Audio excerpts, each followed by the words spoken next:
Wicket নেওয়ার ধারাবাহিকতা ধরে রেখেছেন রিশাদ হোসেন। পাকিস্তান সুপার লিগের প্রথম 2 ম্যাচে 6 উইকেট নেওয়ার পর তৃতীয় ম্যাচেও তিনি উইকেট নিয়েছেন দুটো।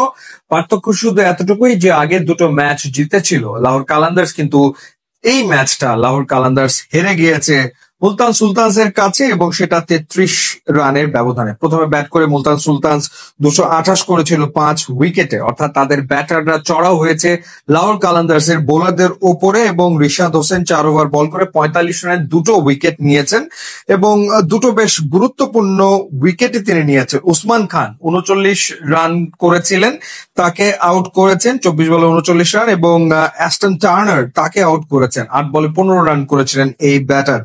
এবং এই দিন আসলে লাহোর কালান্দার্স এর সব বোলাররাই প্রচন্ড এক্সপেন্সিভ ছিল। শাহিন শাহ আফ্রিদি 4 ওভারে 43 রান দিয়েছেন। এরপর 1 ওভার বল করে জামান খান দিয়েছেন 22 রান। এরপর হারিস রফ 3 ওভারে দিয়েছেন 54 রান, অর্থাৎ ওভার প্রতি 18 রান তিনি আসলে দিয়েছেন। ড্যারেল মিচেল 2 ওভার বল করে 23 রান দিয়েছেন। একমাত্র আসিফ আফ্রিদি 4 ওভার বল করে তিনি দিয়েছেন 26 রান, একটা উইকেট পেয়েছেন। পাকিস্তান সুপার লিগে এতদিন বাংলাদেশের পক্ষে সর্বোচ্চ উইকেট নেওয়া বোলার ছিলেন মাহমুদুল্লাহ রিয়াদ এবং সাকিব আল হাসান। দুজনই 8টা করে উইকেট নিয়েছিলেন। তবে সেই 8টা উইকেট নিতে মাহমুদুল্লাহ রিয়াদের ম্যাচ খেলতে হয়েছিল 9টা, এবং সাকিব আল হাসানের ম্যাচ খেলতে হয়েছিল 14টা। সেখানে রিশাদ হোসেন মাত্র 3 ম্যাচে 8 উইকেট নিয়ে ফেলেছেন। এবং এই দিন তাকে কিন্তু ব্যাটিং অর্ডারে প্রমোট করা হয়েছিল। সিকান্দার রাজার আগেই আসলে তাকে ব্যাট করতে পাঠিয়েছিল লাহোর কালান্দার্স, কিন্তু ব্যাটিং এ ব্যর্থ হয়েছেন রিশাদ। 4 বলে 2 রান করে আউট হয়ে গেছেন। সিকান্দার রাজা 27 বলে 50 রানের একটা ইনিংস খেলেছেন, দারুণ ইনিংস। একেবারে লোয়ার মিডল অর্ডার, কিন্তু টপ অর্ডার থেকে কেউ আসলে বড় ইনিংস খেলতে পারেনি। ফখর জামান শুরুটা তো ভালো করেছিলেন বটে, 14 বলে 32 রান তিনি করেছিলেন, কিন্তু ইনিংস লম্বা করতে পারেনি। স্যাম বিলিংস 23 বলে 43 রান করেছিলেন।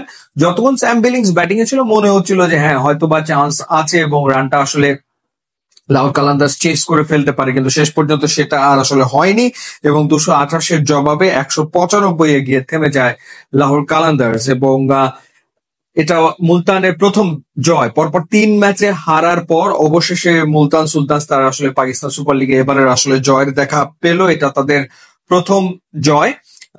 তো দেখা যাক পরের ম্যাচে আসলে কেমন করে লাহোর কালান্দার্স, এবং পরের ম্যাচে রিশাদ হোসেন তিনি কেমন পারফর্ম করেন।